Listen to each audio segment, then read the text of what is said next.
Bien. Es mucho el trabajo que hay que hacer. Cada vez que oímos testimonios como estaba hablando la pastora, más nos comprometemos. Bien, las semanas anteriores hemos estado hablando de la diferencia que se debe establecer entre el amor del Padre y la obra de los hijos. Y la inclinación siempre ha sido a ganar la justificación de Dios a través de la obra. Y lo estuvimos viendo ahí, la porción clave que estuvimos usando fue Lucas 15, lo que se conoce como el hijo pródigo, que en lugar dice de nada de hijo pródigo, donde demuestra que el hijo menor que le repartieron la herencia fue desobediente en gran manera, malgastó todo, y cuando regresa a su casa, el becerro que el padre tenía preparado de antemano, conociendo que el hijo iba a regresar, dicta la pauta, la marca, y el hijo recibe, aun habiendo sido desobediente, no solamente recibe mayor cantidad de lo que antes había recibido, sino que en ningún momento vemos que el padre le reprocha, ni lo regaña, ni le llama la atención, ni lo castiga, sino más bien, dice ahí en Lucas 15,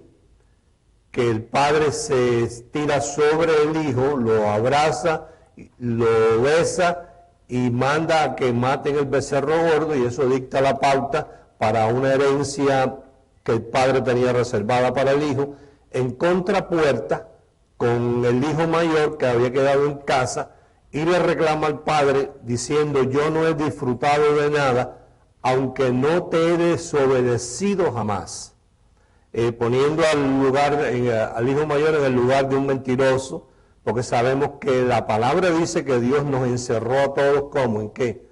En desobediencia. Quiere decir que no tenemos la capacidad de ser obedientes. Tenemos que partir de esa base. Y entonces estuvimos viendo ahí esa sombra, ya que hemos visto que a través de toda la Biblia Dios de forma progresiva nos ha ido mostrando cuál era el propósito final o el plan final que tenía, que era establecer su gracia sobre toda la tierra.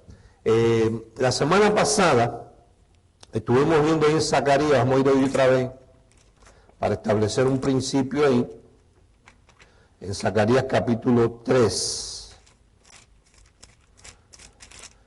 Y por cuanto sé que te va a costar un poquito de tiempo localizarlo, busca en el libro del profeta Amós. Amós está antes de Abdías, más o menos, para que lo tengas ahí marcadito, porque vamos a ir allí a ver un principio también. Zacarías capítulo 3. Otra cosa de las que hemos estado estableciendo es que el mensaje evangélico anula el amor de Dios en sus cuatro esquinas, porque es un mensaje lleno de temor y condenación y exigencias impuestas por el hombre, las cuales el hombre no puede cumplir, las cuales lo que producen en la gente es condenación y temor. Y la palabra nos enseña que el perfecto amor echó fuera todo el temor. Y eso se encuentra en Primera de Juan capítulo 5, lo leímos la semana pasada. Entonces en Zacarías capítulo 3, viendo ahí del verso 8 en adelante, dice: escucha pues ahora, Josué, sumo sacerdote, tú y tus amigos que se sientan delante de ti, porque son varones que simbólicos. Quiere decir que es un simbolismo, es algo que nos va a enseñar a través de símbolos, una comparación. Dice: he aquí yo traigo a mi siervo el renuevo, y vemos renuevo ahí con letra mayúscula, y eso necesitaríamos una enseñanza completa para andar sobre el renuevo, pero sabemos que está hablando de Jesús. ¿Por qué aquí aquella piedra igual? Piedra que puse delante de Josué, sobre esta única piedra y 7 ojos. Vimos la semana pasada que eso eran los 7 espíritus del Señor. Dice el Señor de los ejércitos, y quitaré el pecado de la tierra en un día. Ahora lea conmigo Amós, el libro del profeta Amós, capítulo 3. Capítulo 3. Y establecemos un principio. Verso 7. ¿Encontraste? Bien. Porque no harán nada el Señor sin que revele su secreto a sus siervos los profetas.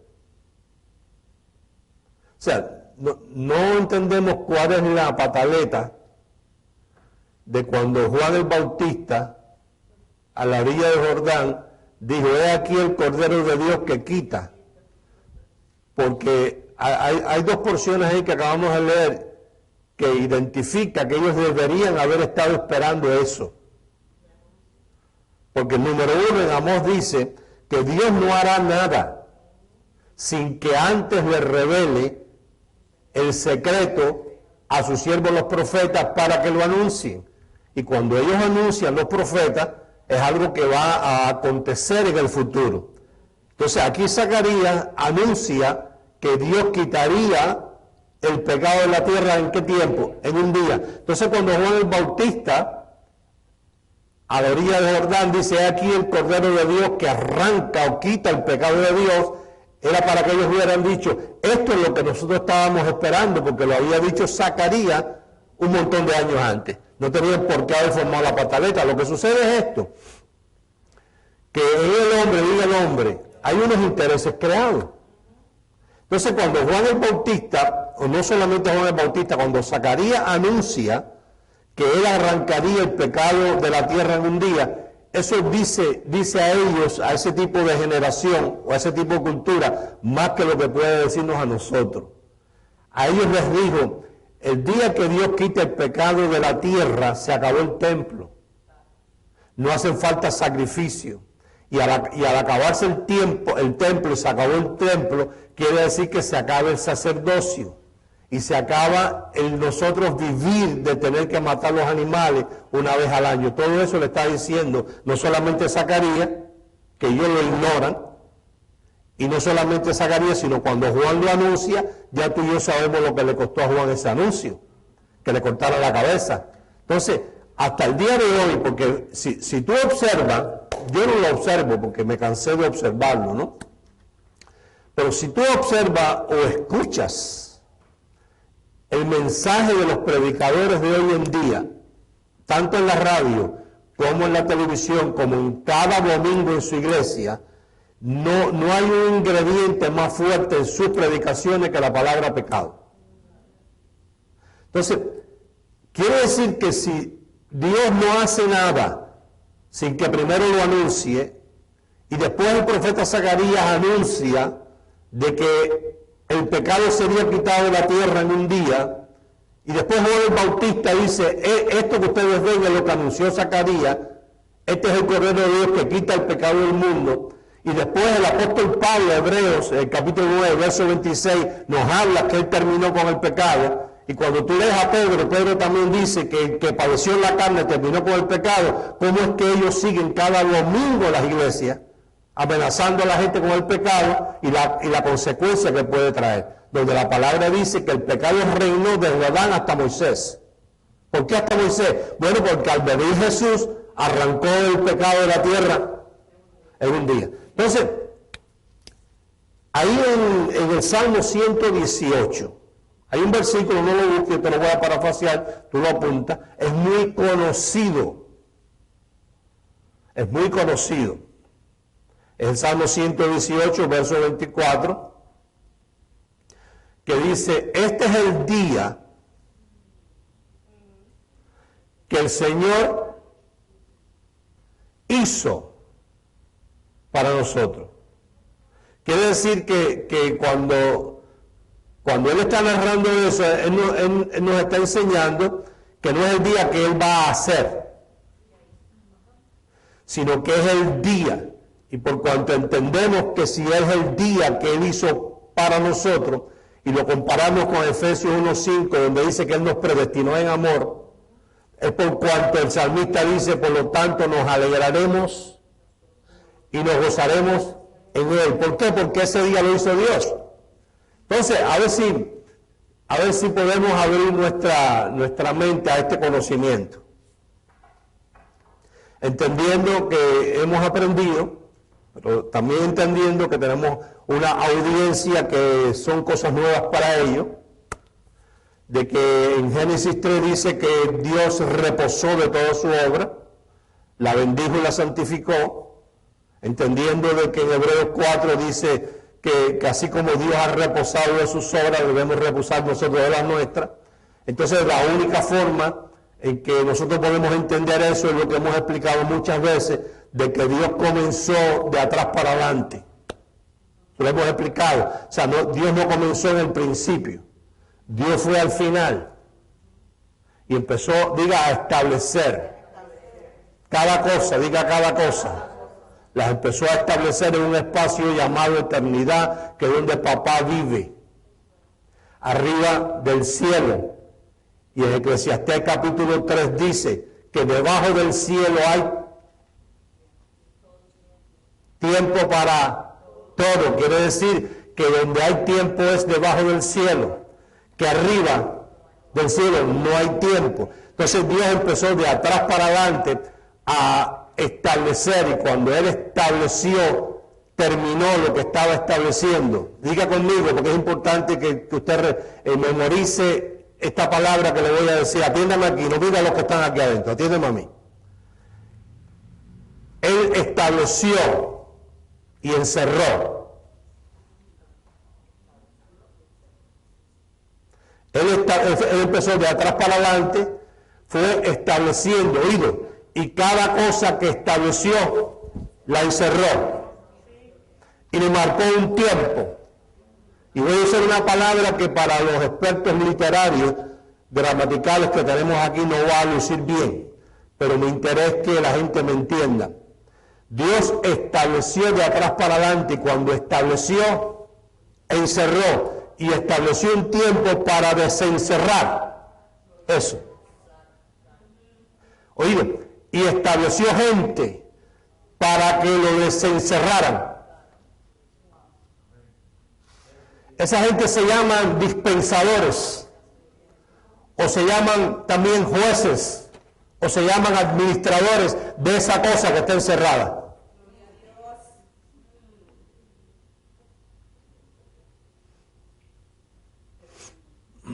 Ejemplo,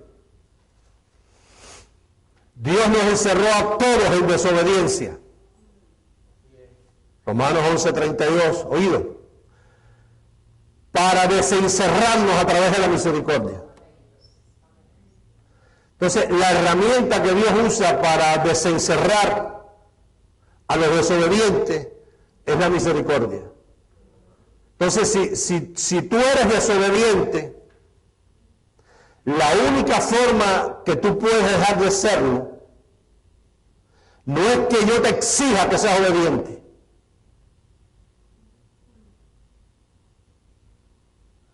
sino que yo te ministre misericordia.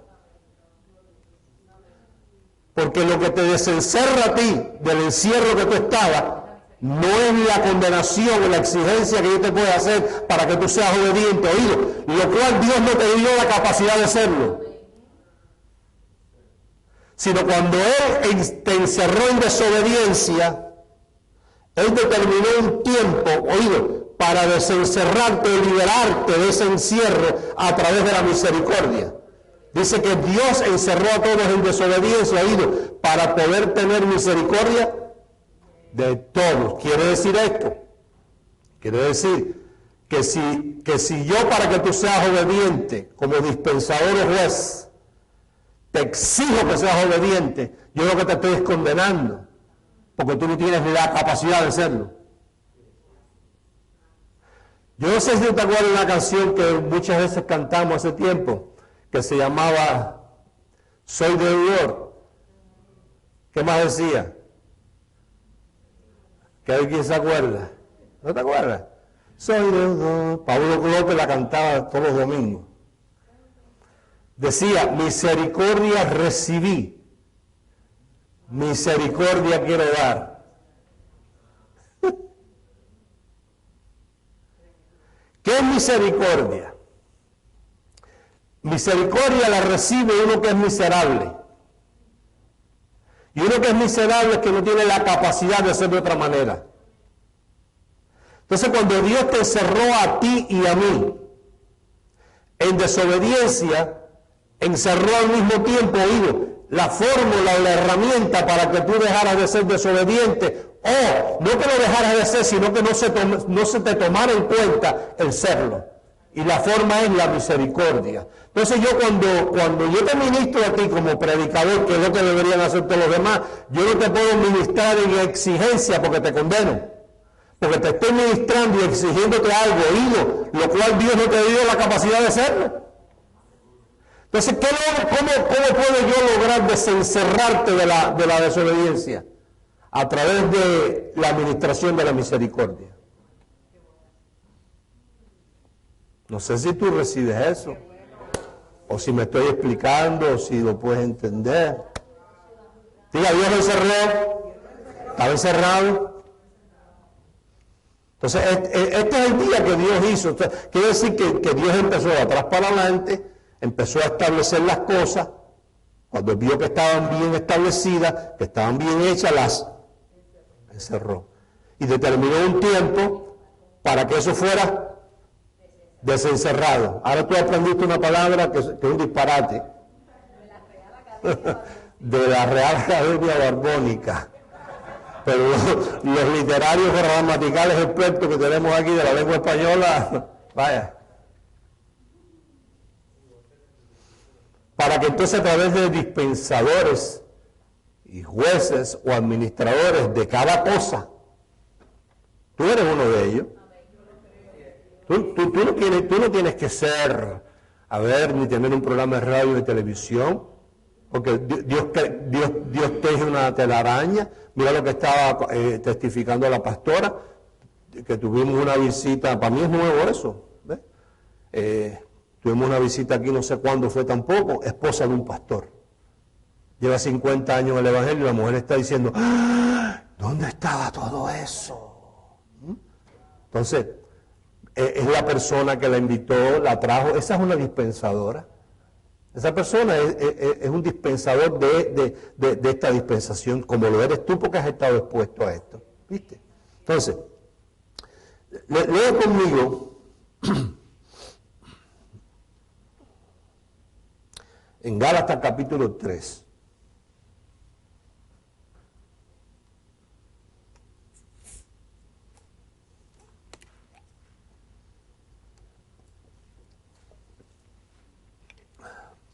¿Yo me expliqué? ¿Te gustó la palabra nueva?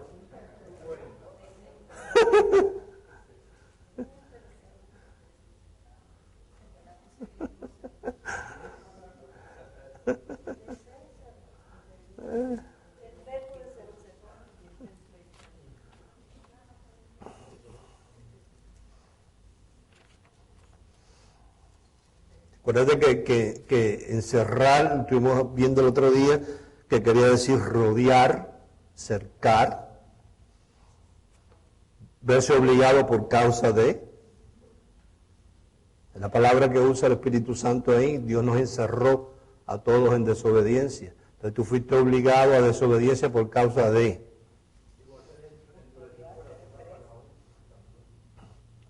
Tener preso. O sea, cuando uno lo encierra, uno está como preso, padece, es afligido castigado por causa de. Entonces, una vez más, Dios empezó de atrás para adelante. Eso es un mensaje muy viejo en este ministerio. muy establecido, pero es necesario refrescarlo porque no es lo popular. No es lo popular. Por eso es que dice la palabra que Dios reposó en el día séptimo de toda la obra. De toda la obra. La gente, el religioso le adjudica a Dios como, por eso es que le pide. Esa es la inclinación a estarle pidiendo a Dios, porque ellos creen que cuando ellos piden, Dios hace. Cuando la palabra dice todo lo contrario. O sea, nosotros estamos metidos en una palabra, nosotros no estamos metidos en situaciones creadas por el hombre, ni inventos de los hombres, que es lo que vemos en todas las religiones. Estamos metidos en la palabra. Nosotros no vamos nunca a enseñar nada si no tenemos suficiente evidencia y suficiente investigación para enseñar lo que estamos enseñando. Ahí dice que Dios reposó en el día séptimo de toda la obra que él hizo.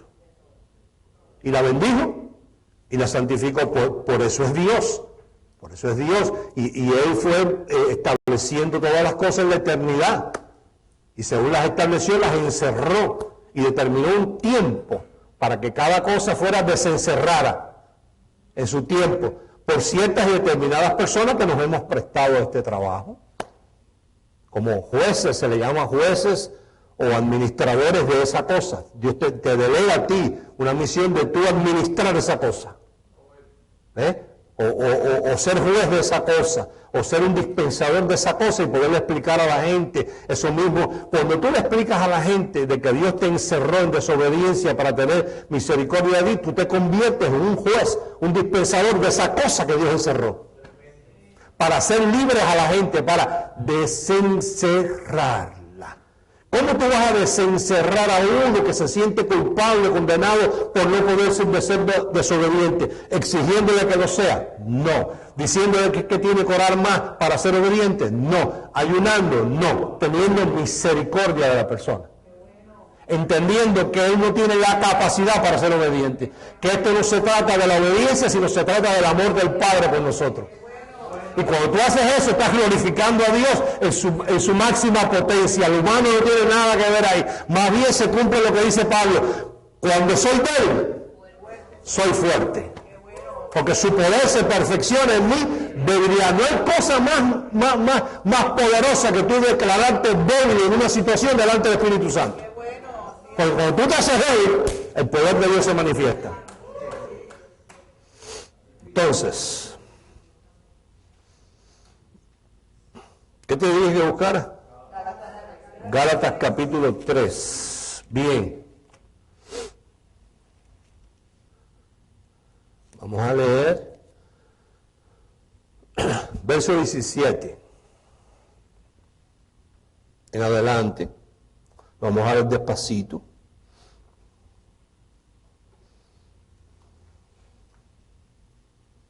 Por ejemplo, la semana pasada estuvimos, ¿cómo se llama? Aclarando. Yo no lo puedo aclarar todo sobre un tema en un solo domingo. Está la responsabilidad de la gente estar aquí o después sintonizar el internet. ¿Verdad que sí? Porque sería inútil que yo agarrara el tema de la desobediencia y lo pateara y dijera en un domingo ya se acabó. No. Entonces, ¿qué dijimos? Que estamos hablando de la desobediencia en cuanto a redención se refiere. Ahora, en nuestro diario vivir hay una cosa que se llama libre albedrío. Y hay instrucciones de parte de Dios que uno, si es inteligente y es sabio y es prudente, hace el esfuerzo por seguirla. Porque tenemos ejemplos más que de sobra de decisiones de desobediencia de patriarcas de la Biblia que hasta hoy estamos pagando las consecuencias, como el caso de Abraham con la esclava. ¿Viste? Eso fue una desobediencia de Abraham y de la esposa de Sara también. No respetaron, diga el tiempo. Dios había encerrado a Isaac en un tiempo. Pero ellos no quisieron esperar el tiempo en el cual Isaac, el hijo de la promesa, estaba encerrado. Ellos quisieron adelantarse, se impacientaron. No, lo hago yo, porque imagínate, a lo mejor no pasa, a lo mejor muy tarde. ¿Cuándo va a ser? Ya yo estoy viejo, ya ella está vieja. ¿Hasta cuándo? Empezaron con su complique, con su bochinche. Se adelantaron, ella le dio permiso, se acostó con la esclava, preñó a la esclava, parieron un Ismael y hasta el día de hoy tenemos a los ismaelitas haciendo horrores por ahí alrededor del mundo. La desobediencia de un hombre. Vimos el ejemplo de Moisés. Moisés, Dios le dijo, golpea la peña la primera vez, fluyó el agua. ¿Qué le dijo la segunda? Háblale. ¿Qué hizo él? ¿Le metió los palos? ¿Qué le costó? No entrar a la tierra prometida. ¿Tuvo consecuencias? Claro que las tuvo. ¿Qué nos enseña eso en sombra? En sombra, que ya la piedra fue herida una vez a Jesús, el sacrificio. Ya no se puede estar matando a Jesús todos los domingos. Entonces, Gálatas 3, verso 17.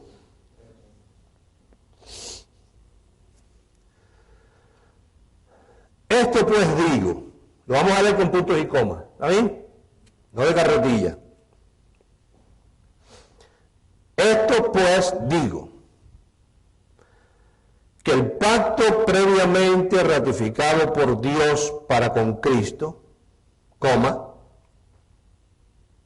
o sea, hay un pacto ratificado por Dios para con Cristo, coma. Después dice, la ley que vino 430 años después, coma, no lo abroga para invalidar la promesa, lo que nos está diciendo que la ley que vino después de la dispensación de la promesa no abroga la promesa, porque cuando es promesa, ¿qué es una promesa? Algo que está ¿por qué? Por cumplirse. Y cada dispensación precisamente lleva el nombre de lo que se trata en sí misma. Quiere decir que antes que la ley viniera, 430 años, estaba la dispensación de la promesa, que es ahí donde se originan los diezmos, en la promesa, no en la ley. Los diezmos no son de la ley, sino de la promesa. Dice, porque si la herencia es por la ley, coma, ya no es por la promesa. Pero Dios la concedió a Abraham mediante ¿qué? La promesa. Entonces, atención, ¿para qué sirve la ley? Fue añadida a causa de las transgresiones. Diga conmigo, hasta. ¿Qué nos indica esa palabra hasta? Que ella iba a estar vigente hasta llegar un tiempo. ¿Hasta cuándo? Hasta que viniese la simiente a quien fue hecha la promesa. Y fue ordenada por medio de ángeles en manos de un mediador. Y el mediador no lo es de uno solo, pero Dios es uno. Luego, ¿la ley es contraria a las promesas de Dios? En ninguna manera. Porque si la ley dada pudiera vivificar, la justicia fuera verdaderamente por la ley. Mas la Escritura, diga conmigo otra vez, lo encerró. ¿Qué encerró? Todo, diga todo. ¿Bajo qué? Bajo pecado, para que llegara un momento en que de alguna manera pudiéramos nosotros desencerrar a los que estaban encerrados bajo pecado. Ahora, ¿cómo yo te desencierro a ti del pecado? Yo te puedo desencerrar a ti del pecado condenándote, diciéndote, ven que yo oro por ti, diciéndote, ven que yo te pongo las manos y cuando te caiga, ven que yo te echo un poco de aceite, o ven que debemos ayunar un poco,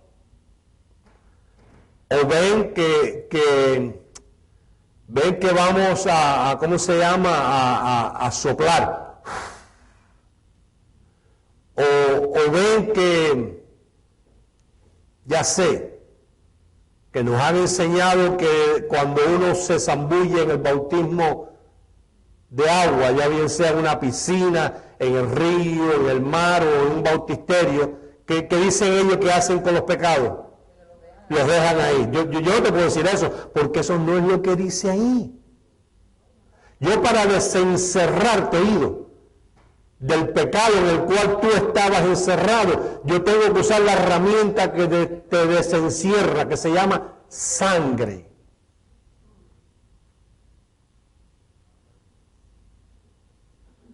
Porque la sangre dice que te limpia.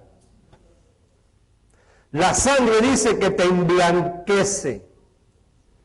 Y la sangre dice que te justifica delante de Dios. Entonces, cualquier otra cosa que yo te exija a ti que tú hagas para desencerrarte de pecado, lo que hace es que te dejes encerrado en el mismo. Y tú vives condenado por el pecado siempre y haciendo sacrificios cada domingo, porque es la palabra más fuerte que tienen los predicadores cada domingo. A pesar de que Zacarías dijo, será arrancado de la tierra en un día. Después Juan el Bautista dijo, aquí está Jesús, el Cordero de Dios, este es el que quita el pecado del mundo. Pero ellos siguen todos los domingos predicando el mismo pecado. Pecado que según la palabra, lo único que lo quita, oído, por cuanto es por medio de la fe en la sangre, oído, es mediante el conocimiento de lo que produce la sangre en ti. ¿Qué produjo la sangre que Jesús derramó en ti?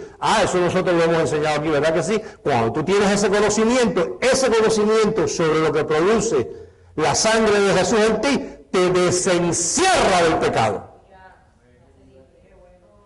Porque Dios te encerró en pecado. Ahí está. ¿Seguimos leyendo? ¿Sí o no? Bueno. ¿Me estoy explicando?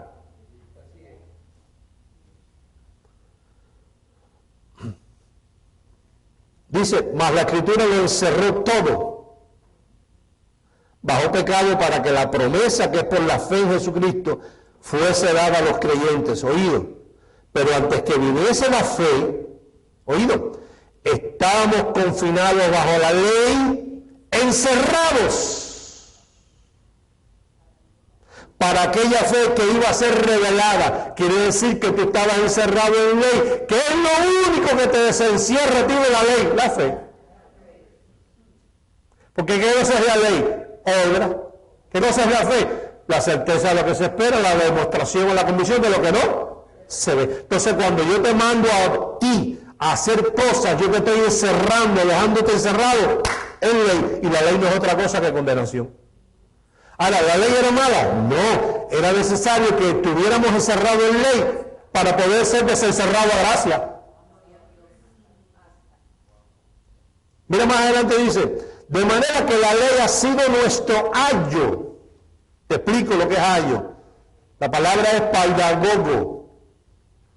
Y a veces la traducción es ahí un poquito amplia, y paidagogo, aunque se usa la palabra pedagogo para aquel que enseña es maestro, en este caso se aplica al esclavo que lleva al niño de la mano a la escuela. O sea, en la casa hay una familia, tienen un niño, hay una escuela, que hay unos maestros.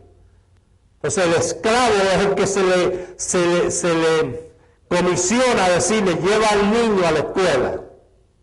Y el esclavo agarra al niño, lo lleva de la mano, lo cruza la calle y lo pone en el salón de clase para que el maestro le enseñe. Esa es la ley. Te digo más.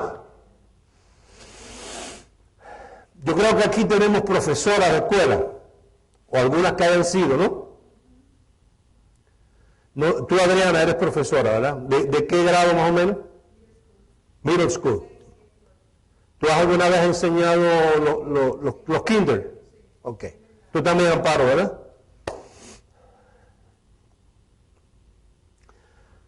¿Verdad que existen unos cuadernos cuando los niños están empezando, que lo que se usan son figuritas?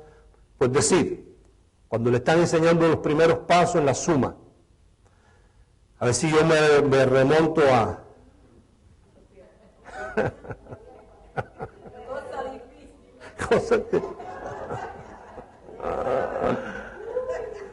¿Verdad que cuando le queríamos enseñar a los niños que 1 más 1 son 2, era más fácil decir una naranja más otra naranja son 2 naranjas? ¿Verdad que sí? Y si queríamos enseñar que 2 y 2 eran 4, le poníamos 2 naranjas o 2 manzanas o 2 frijolitos. El frijolito es aquí, eso en tu casa. 2 naranjas más 2 naranjas son, y estaban los dibujitos de las naranjas, ¿verdad que sí? Y la tarea en la casa, entonces los papás, a veces no tenían naranja, tenían frijolito. Entonces decían al niño, un frijolito más otro frijolito son 2 frijolitos, y así el niño aprendía que 1 más 1 era. ¿Verdad que hubiese sido mucho más difícil que el niño llegara a la clase y la maestra se parara y le dijera, niño, 1 más 1 es no? Sigue el proceso de una naranja más otra naranja, son 2 naranjas, ¿verdad que sí? Eso es la ley. La ley es la figurita que te explica lo que es la gracia. La ley es tu material de currículum, el que tú puedes leer, el que tú puedes ver y puedes entender, para poder entender la gracia que es invisible. ¿Cómo tú puedes llegar a la conclusión de que 1 y 1 son 2? Si no te enseñan que una naranjita más otra naranjita son 2 naranjitas. Imposible que un niño llegue a la clase y le digan, niño, apréndete esto, 1 más 1 son 2. Pero cuando tú le dices una naranjita más otra naranjita, son 2 naranjitas, llega el momento en que tú le puedes quitar la naranjita y saber que 1 y 1, eso es la ley. Es el esclavo que te lleva a la escuela, es tu currículum, es tu material, es tu cuaderno. Eso es la ley, por eso Pablo dice, la ley es buena, es nuestro ayo, es el esclavo que nos lleva a la gracia. Pero no es para que siga con la naranjita. Entonces, ¿cómo saco yo a uno de la ley? Diciéndole, eso no importa, eso no es nada, no se puede ser tan extremista. No se puede ser tan extremista y tan radical. Eso no es nada que la gente se siga bautizando, eso es agua. Precisamente eso es agua. Precisamente eso es agua. Cuando tú le ministras agua a la gente, la dejas encerrada. ¿Cómo yo lo puedo desencerrar? Ministrándole gracia. Es la única manera. ¿Y a qué nos llama Dios a nosotros? A desencerrar a la gente y hacerlas libres. Porque si el Hijo te libertare, seréis verdaderamente ¿qué? Entonces, ¿has aprendido algo hoy? Sobre todo una palabra nueva. ¿Qué aprendiste de allá? El pastor nos enseñó hoy, vaya, a desencerrar las cosas.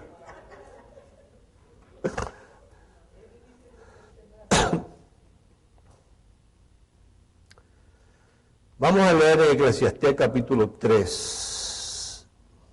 Y antes de ir ahí te termino de leer aquí 24. Dice, de manera que la ley ha sido nuestro ayo, nuestro esclavo, para llevarnos ¿a dónde? A Cristo, a fin de que fuésemos justificados por la fe. Oído.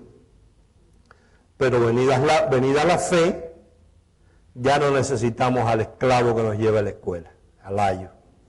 Ya no necesitamos las naranjitas, que nos dicen que 1 y 1 son 2. Bien. Eclesiastés capítulo 3.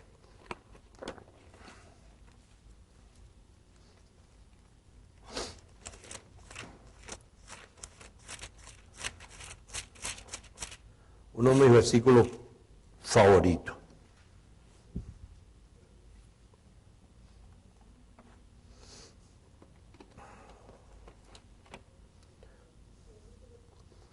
Entonces, ¿cómo tú desencierras al desobediente en cuanto a redención? Misericordia. Misericordia. El amor del Padre. Porque si lo condena o le exige obediencia, lo estás encerrando más todavía porque Dios no le dio la capacidad de poder funcionar de esa manera. Eclesiastés capítulo 3, verso 1. Dice, todo tiene tiempo. Y todo lo que se quiere debajo del cielo, ¿tiene qué?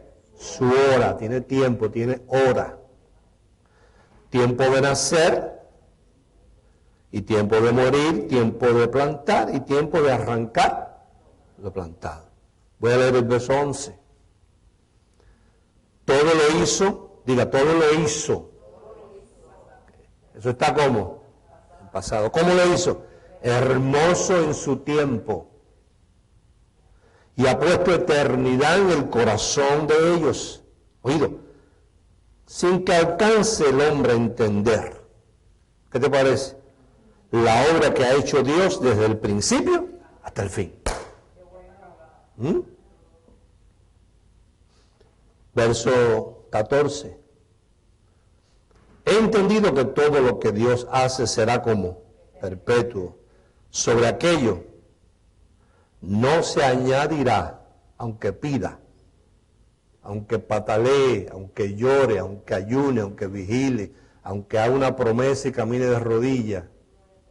No se añadirá, ni de ello se disminuirá. Y lo hace Dios para que delante de Él teman los hombres. Así que aquello que fue, ya es. Y lo que ha de ser, fue ya. Y Dios restaura lo que pasó, lo que nosotros dañamos. He entendido que todo lo que Dios hace será perpetuo. Sobre aquello no se añadirá, ni de ello se disminuirá. Y lo hace Dios para que delante de Él teman los hombres. Aquello que fue, ya es. Y lo que ha de ser, fue ya. Y Dios restaura lo que pasó. Entonces, ¿cómo desencerramos a la gente? Con misericordia lo desencerramos de la desobediencia. ¿Y cómo desencerramos a la gente del pecado? El conocimiento de la sangre. ¿Y cómo lo desencerramos de la ley de la cual están encerrados? La gracia. Cero obra. Si lo dejamos obra, lo dejamos encerrado y ese no es nuestro trabajo. Bien.